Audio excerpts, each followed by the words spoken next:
Ministers say they are preparing to take legal action against Iceland to recover billions of pounds paid out to British savers following the collapse of Iceland's banks. Icelandic voters have rejected for a second time a deal to reimburse the UK and the Netherlands over the failure of Icesave in 2008. The row over the bill comes just a day before a government-appointed commission gives its first view of the future of banking in Britain. Jane Deeth reports. At the second time of asking, Iceland still hasn't warmed to the idea of paying back the £2.3 billion it owes the UK since the collapse of the internet bank Icesave. In the second referendum on a compensation deal, 60% of people voted no to paying for a private bank's losses, and they'd have paid with interest for the next 30 years. The finance minister said there's no point asking them again. I think it's very hard to interpret this in any other way than the fact that the Icelandic people is not prepared to accept payments or shoulder burden unless there is a clear legal obligation to do so. It is obviously disappointing that it seems that the people of Iceland have rejected what was a negotiated settlement. And of course we respect the will of the Icelandic people in this matter, and we're going to have to now go and talk to the international partners with whom we work, not least the government of the Netherlands. And it now looks like this process will end up in the courts. There's a legal process going on. The government says it's got an obligation to chase Iceland for the £2.3 billion because we're in a difficult position too and could really use the cash.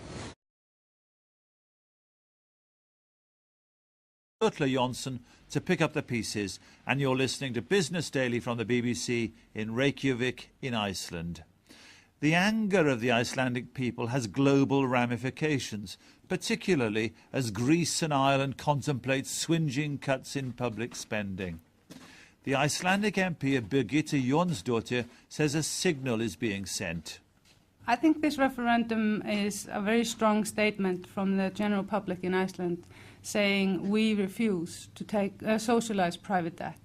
And what this will mean for Europe is, and other countries in the world, and that is why very many nations are trying to stop this referendum happening behind the scenes, is that they fear that this will set an example, for example, in Greece, because people are sick of this. They are really sick of having to take on private debt, especially from the banksters. So maybe we will encourage others to do exactly this. And maybe this will encourage the financial sector to stop being such leeches on the general public. You are proposing to renege on debt, renege on loans made to you. Well, loans that we never asked for, and we didn't, like most of people in Iceland had no idea about this deal until we were supposed to fork out for it. There are 317,000 people living in Iceland. There were 300-something thousand accounts, Icesave accounts.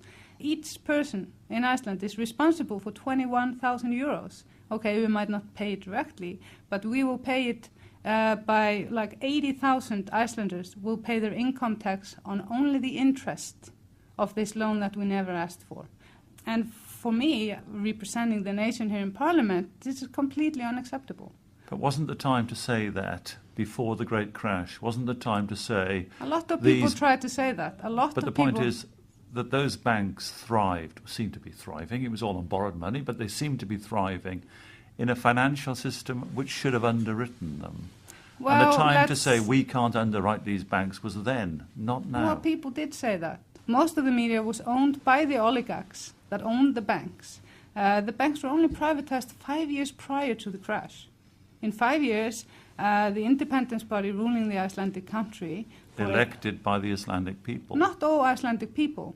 Well, the argument is that the people elect a government, and your government of the time never put those things in place. It never underwrote those banks. Hang on. This is not true, because it was not... this is a classic thing for the financial sector, that this was a bank in England and the UK, and there was also a bank in Germany. An Icelandic bank. Yes.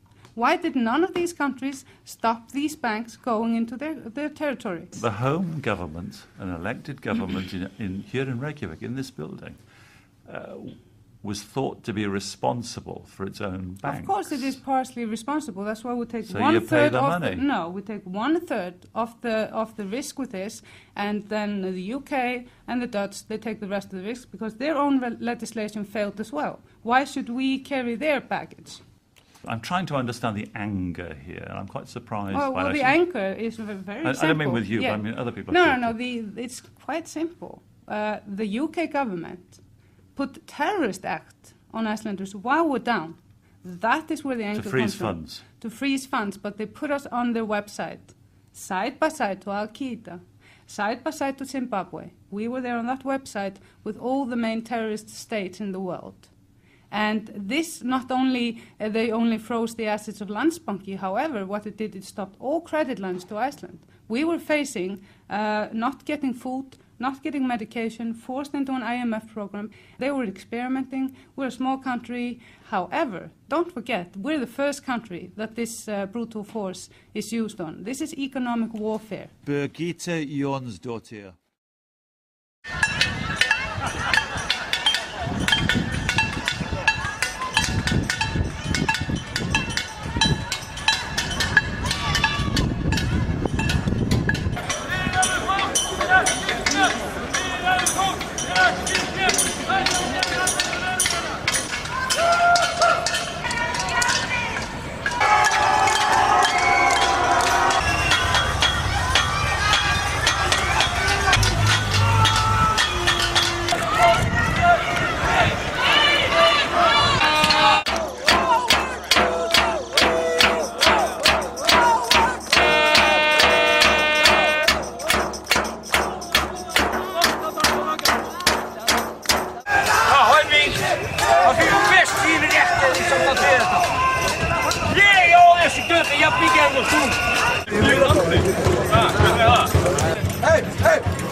Frá lögreglu, við erum komin í fyrir lokanir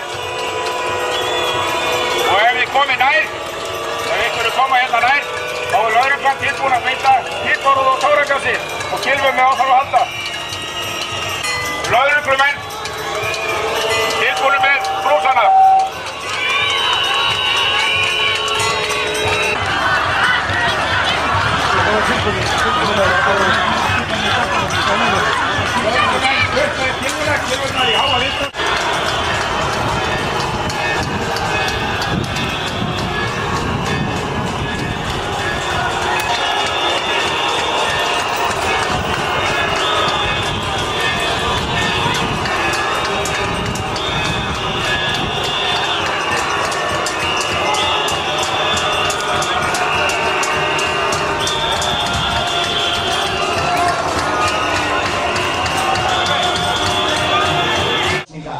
It's now known as the Pots and Pans Revolution.